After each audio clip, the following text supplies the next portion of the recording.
UP board के 12th के हिंदी के प्रिय परीक्षार्थियों, ये देखिए ये वीडियो आपके लिए है और ये आपके सिलेबस से संबंधित है। और कोविड महामारी को देखते हुए, जैसा कि आपको इस वीडियो में दिख रहा है कि कोविड-19 महामारी के कारण शैक्षिक सत्र 21-22 में, अर्थात जो आपका बोर्ड का एग्ज़ाम फाइनल एग्ज़ाम 2022 में जब आप दोगे, उसमें से विद्यालयों में पठन पाठन का कार्य न होने पाने की स्थिति में सम्यक विचारोपरांत करके विशेषज्ञों की समिति द्वारा 30% सिलेबस, तो 30% पाठ्यक्रम कम किए जाने की अनुशंसा। तो कम हो गया है 30%। इतना पहली खबर आपके लिए बड़ी है कि 2022 के बोर्ड के एग्ज़ाम में जितना भी ये सिलेबस दिया गया है आपकी पुस्तक में, उसमें से 30% कटौती कर दी गई है।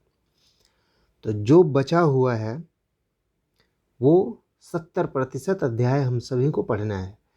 तो वीडियो शुरू करने से पहले अगर आप मेरे चैनल पे नए हो तो हिंदी टीच एजुकेशन नाम के इस चैनल को आप तुरंत ही सब्सक्राइब करो, ताकि यूपी बोर्ड के एग्ज़ाम्स और आपके सिलेबस से संबंधित जो भी वीडियो इस चैनल पे अपलोड हो वो आप तक तुरंत पहुँचे। तो आइए शुरू करते हैं। आप अपनी पुस्तक निकाल लें, एक पेन ले लें और ये जो 30% में जो अध्याय काट दिए गए हैं उनको आपको भी अपनी पुस्तक में से कट का निशान लगा लेना है, ताकि कोई सा कन्फ्यूजन नहीं रहे और इनको आपको नहीं पढ़ना है।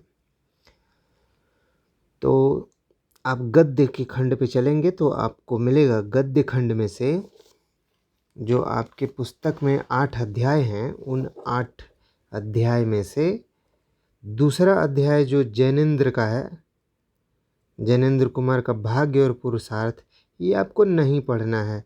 तो इसके जैनेंद्र कुमार के आगे आपको अपनी पुस्तक में ऐसा कट लगा देना है, नहीं पढ़ना है।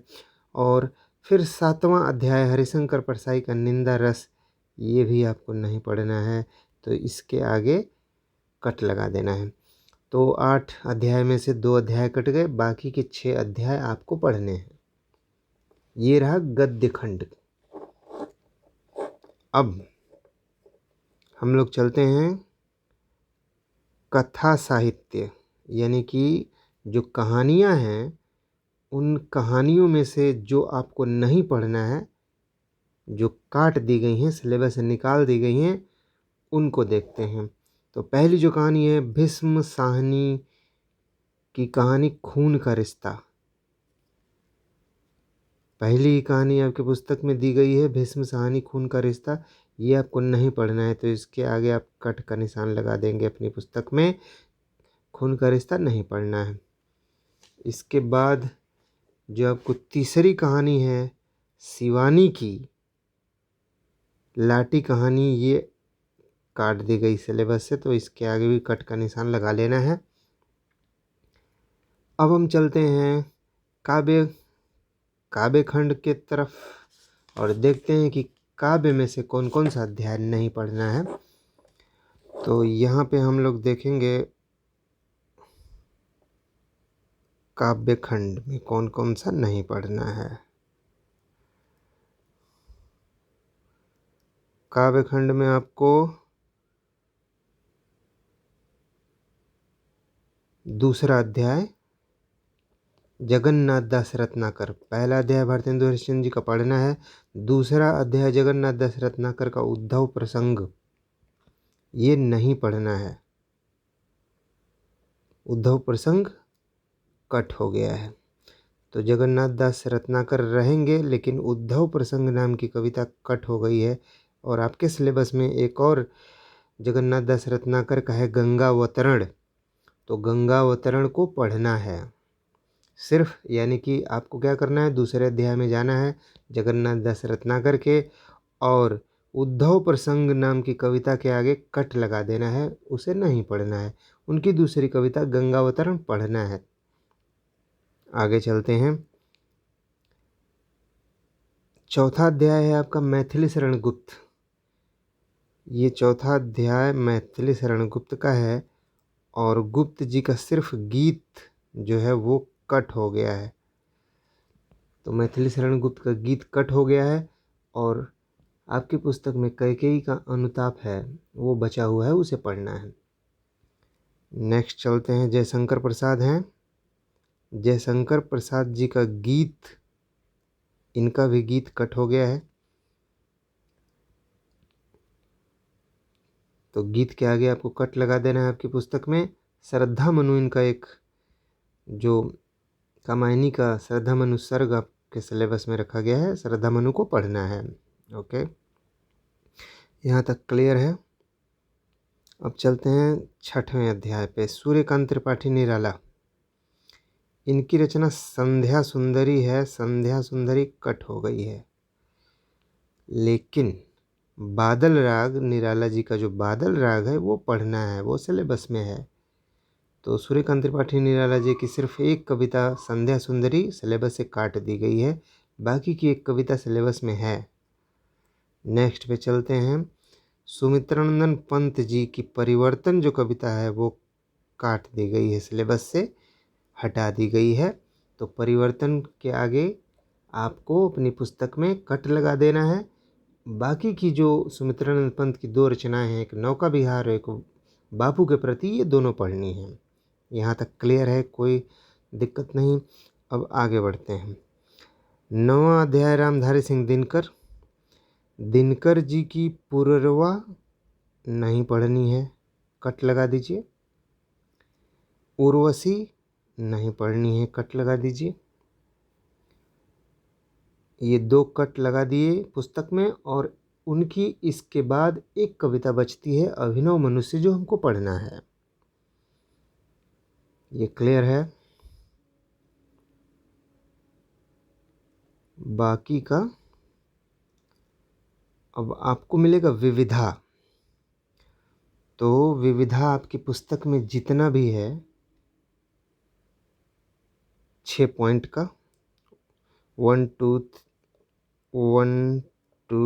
3 4 5, 1 2 3 4 5, तो ये सारे विविधा कट कर दिए गए हैं। तो आपको सारा विविधा कट कर देना है। विविधा में का कोई भी कवि आपको पढ़ना नहीं है। तो ये बहुत अच्छी बात है। इतना ढेर सारा सिलेबस में से इतना कम कर दिया गया है, तो छात्र खुश हो सकते हैं।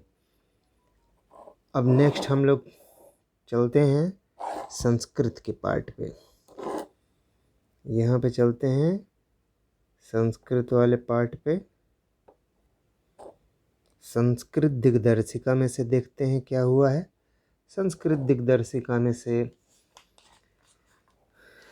जो अध्याय काट दिया गया है, कुल आपको 11 अध्याय दिए गए हैं संस्कृत दिग्दर्शिका में, जिसमें से आपको पहला अध्याय भोजस औदार्यम यानी भोज की उदारता वाला अध्याय कट कर दिया गया है। तो इसको अपनी पुस्तक में कट लगा देना है, पहला अध्याय नहीं पढ़ना है। इसके बाद चौथा अध्याय है ऋतु वर्णनम, ये भी नहीं पढ़ना है। तो पहला और चौथा दोनों कट गए, बाकी के शेष अध्याय संस्कृत खंड में आपको पढ़ने हैं। हम अब आगे चलते हैं। अब आपको क्या करना है, अपनी पुस्तक में यहाँ चलना है जहाँ पे लिखा है परिशिष्ट रस छंद अलंकार। तो छंद वाले पोर्शन में रस आपको सभी पढ़ने हैं। छंद के पोर्शन में यहाँ पे आपको सिलेबस में दिख रहा है कि वर्ण वृत्त वाला, यानी कि अब छंद 2 प्रकार के हो गए, एक मात्रिक छंद और एक वार्णिक छंद। तो मात्रिक छंद में जितने भी छंद आपकी पुस्तक में दिख रहे हैं वो सारे सिलेबस में पढ़ने हैं, लेकिन जहाँ से वर्ण वृत्त शुरू हो रहा है वार्णिक छंद, वहाँ से कट है, कुछ भी नहीं पढ़ना है। तो वर्ण वृत्त वाले को हमको कट लगा देना है। अब इसमें इंद्र वज्रा, उपेंद्र वज्रा, सवैया, मत, गेंद, समुखी, बसंतिल का, ये सब नहीं पढ़ने हैं, तो हम इनको कट कर देंगे, कट लगा देना है। और इसी में एक मुक्तक मनहर है, ये भी इसी में सम्मिलित है, तो इसको भी कट लगा देंगे। यानी वार्णिक वाला वर्णवृत्त वार्णिक कट कर देना है, नहीं पढ़ना है। बस मात्रिक छंद, दोहा, सोरठा, चौपाई, ये सारा आपको पढ़ना है, सिलेबस में है। अब हम चलते हैं संधि में, संधि के पोर्शन पे चलते हैं। व्याकरण में आपको जाना है और जहाँ पे संधि है उस चैप्टर को निकालना है अपनी बुक में। इसके बाद अब व्यंजन संधि यहाँ पे सिलेबस में दिया हुआ है। व्यंजन में जहाँ पे पहले स्वर संधि होगी, स्वर संधि में जो सिलेबस में है उसे आपको पढ़ना है, परंतु यहाँ पे जो व्यंजन में तोरली वाला सूत्र जो आपको संधि में दिख रहा होगा, तोरली, उसे नहीं पढ़ना है। अनुस्वार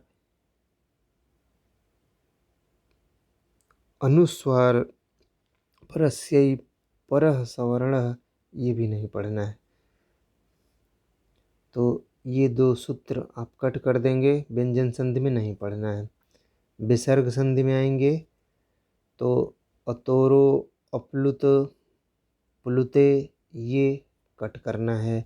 हसी च कट करना है, रोरी को कट कर देना है, ये आपके सिलेबस में नहीं है। ये हो गई संधि की बात। अब समास, समास में चलेंगे। इसी व्याकरण के पोर्शन में समास मिलेगा, समास के यहाँ जाना है और समास में से बहुव्रीहि समास को कट कर देना है, बाकी जो हैं सबको पढ़ना है। सिर्फ बहुव्रीहि को नहीं पढ़ना है, ये आपके सिलेबस से हटा दिया गया। अब चलते हैं शब्द रूप पे, रूप जहाँ पे दिया गया है शब्द रूप, यानी कि जैसे रामः रामौ रामः, किसी शब्द वाला, किसी नाम वाला रूप में से आपको क्या हटाया गया है, संज्ञा वाले में राजन को हटा दिया गया, जगत को हटा दिया गया और सरित को हटा दिया गया। तीनों को काट दीजिए, ये नहीं पढ़ने हैं। राजन, जगत, सरित, तीनों नहीं पढ़ना है, कट का निशान लगाइए इसके आगे। इसके बाद सर्वनाम वाले में चलेंगे और सर्वनाम वाले में सर्व नहीं पढ़ना है, इदम और यद तीनों को कट कर देना है।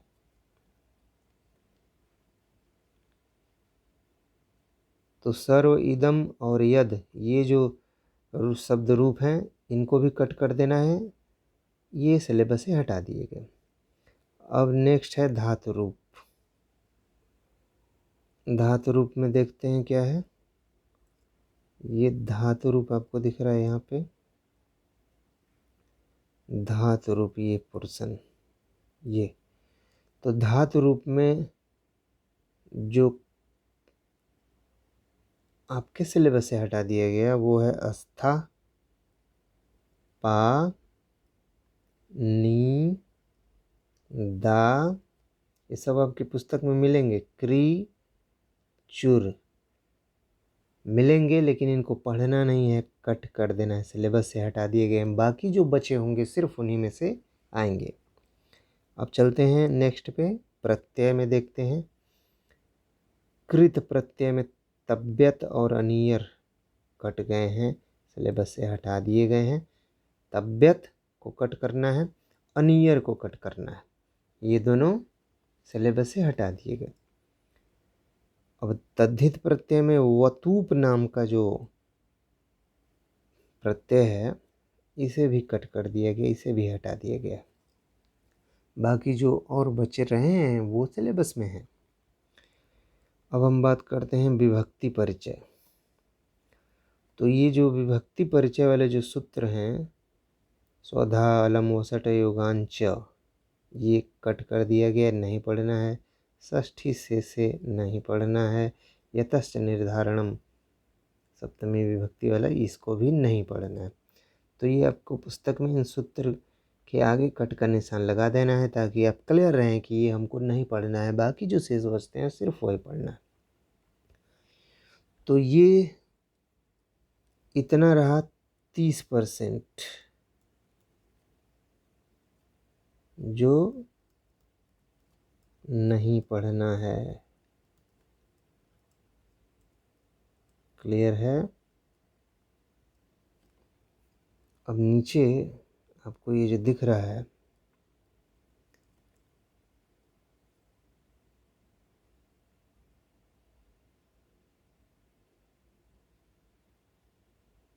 ये जो नीचे आपको दिख रहा है, ये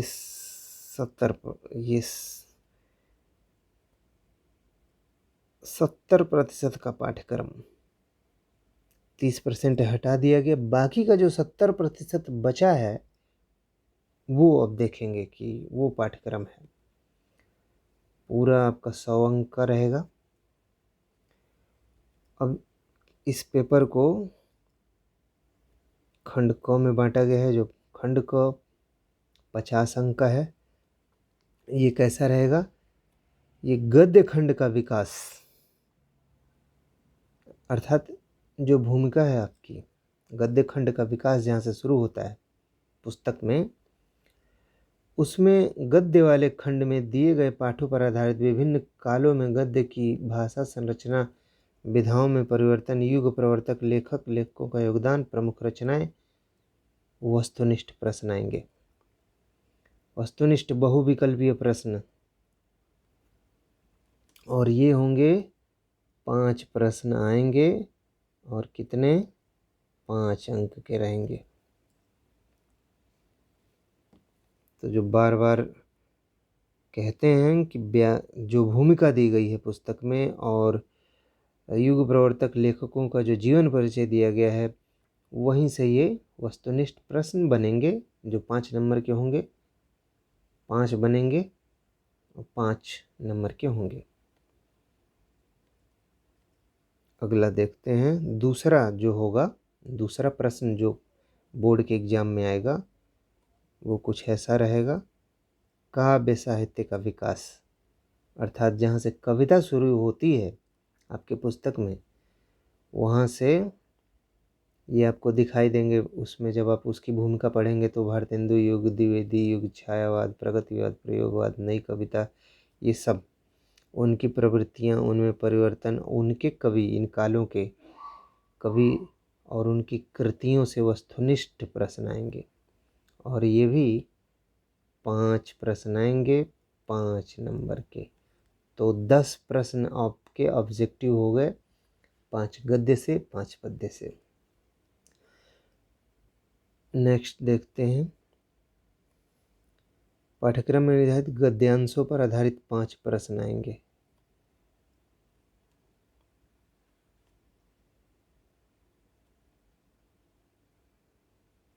और ये होंगे 2-2 नंबर के। 5 प्रश्न आएंगे 2 नंबर के। ये 10 अंक का हो जाएगा।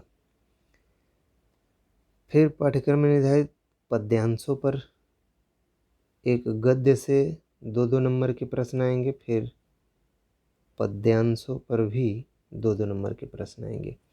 तो ये भी 5 2-2 नंबर का आएगा। तो ये 10 हो गए। तो यहाँ पे आपको ये 10 अंक दिख रहा है, ये 10 अंक दिख रहा है। ये भी ऑब्जेक्टिव ही टाइप के होंगे। इसमें आपसे कह सकता है कि आदिकाल की विशेषता लिखिए, 2 विशेषताओं के नाम लिखिए, तुलसीदास की 2 रचनाओं के नाम लिखिए। तो एक तरीके से फैक्ट ही है।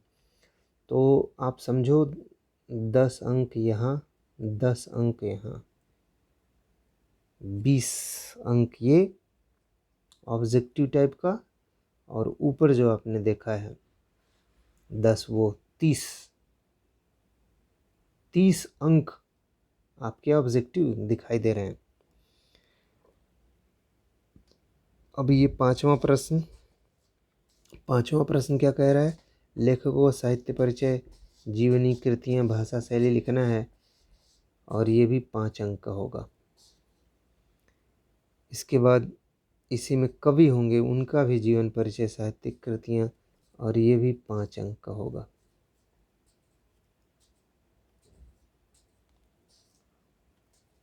कहानी से कैसा प्रश्न आएगा? छठवां जो प्रश्न है आपका, कहानी से आ रहा है।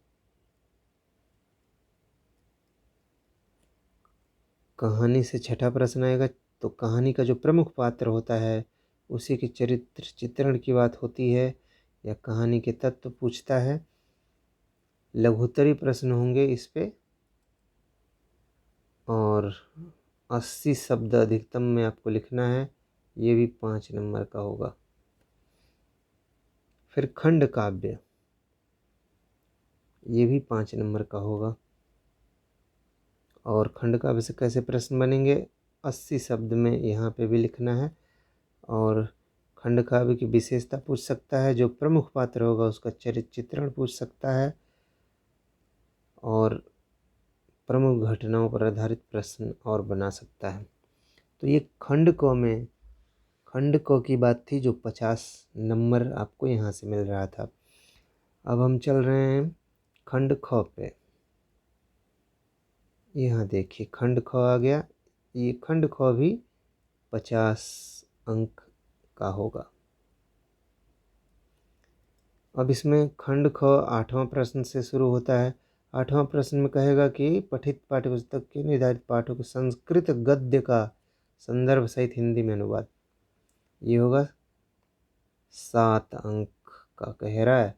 2 अंक आपको इसमें दिए जाएंगे संदर्भ पे और 5 अंक दिए जाएंगे अनुवाद पे, मिलके 7 अंक हो जाते हैं। अब जो है संस्कृत के पद्य का, इसी संस्कृत में से ही जो पद्य है उसका संदर्भ सहित हिंदी में अनुवाद आपको करना है। इसका भी मार्किंग सेम है, 7 नंबर यहाँ से भी आने हैं। और संस्कृत के अध्यायों पे आधारित प्रश्नोत्तर है, कोई 2 आपको करना होगा। 2-2 नंबर के होंगे, 4 अंक इसके लिए दिए गए हैं आपको। इसके बाद 10वां प्रश्न आता है। जितने भी रस आपके सिलेबस में हैं सभी को याद करना है। परिभाषा और उदाहरण पूछता है आपसे, 2 नंबर इसके लिए आपको मिलेगा। अलंकार में शब्द अलंकार पढ़ना है, अनुप्रास यमक श्लेष। परिभाषा और उदाहरण आपसे लिखने के लिए कहेगा, इसके लिए भी 2 अंक आपको दिए जाएंगे। अर्थालंकार में उपमा रूपक उत्प्रेक्षा, संदेह भ्रांतिमान प्रतीप दृष्टांत अतिशयोक्ति।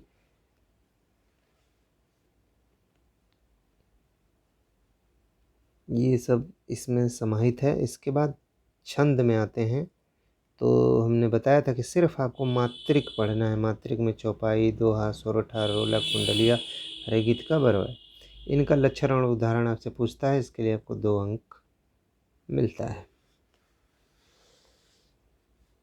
11वें प्रश्न की तरफ बढ़ते हैं। 11वां प्रश्न है निबंध। निबंध इन टॉपिक पे ये जो बोर्ड का फाइनल एग्ज़ाम होगा उसमें इस तरीके के प्रश्न निबंध इन टॉपिक्स पे आ सकते हैं। तो इसके लिए आपको 9 अंक दिए गए। अब है संस्कृत का व्याकरण। 13 और 14 से वस्तुनिष्ठ प्रश्न पूछे जाएंगे। तो यहाँ पे भी आप समझिए 13 और 14।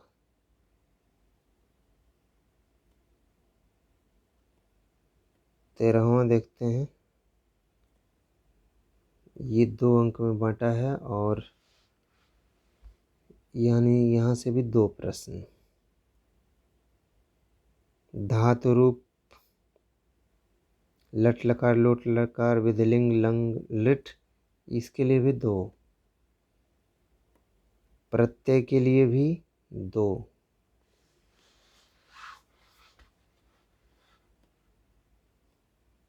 तो यहाँ पे आपको ये मैं इसलिए बता रहा हूँ कि लगभग 30 नंबर उधर ऑब्जेक्टिव था और यहाँ पे भी 6 नंबर ये आपको दिख रहा है, ये 6 नंबर ये भी ऑब्जेक्टिव।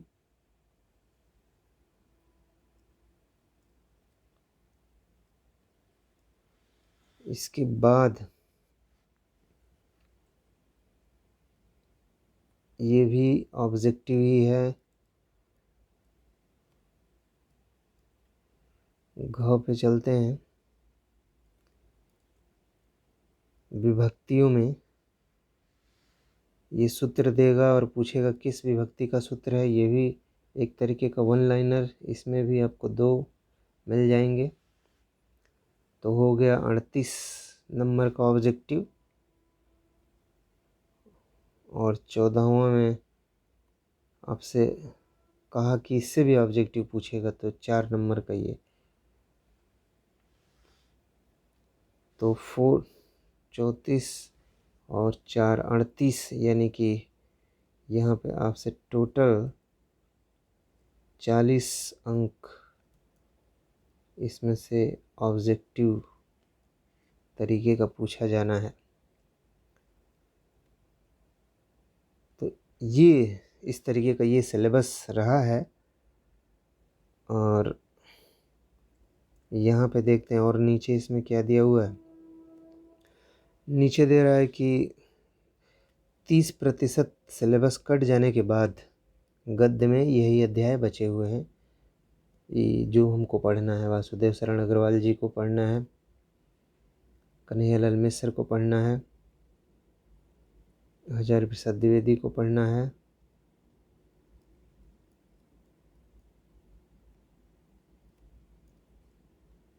दीनदयाल को पढ़ना है, रेड्डी को पढ़ना है, अब्दुल कलाम को पढ़ना है।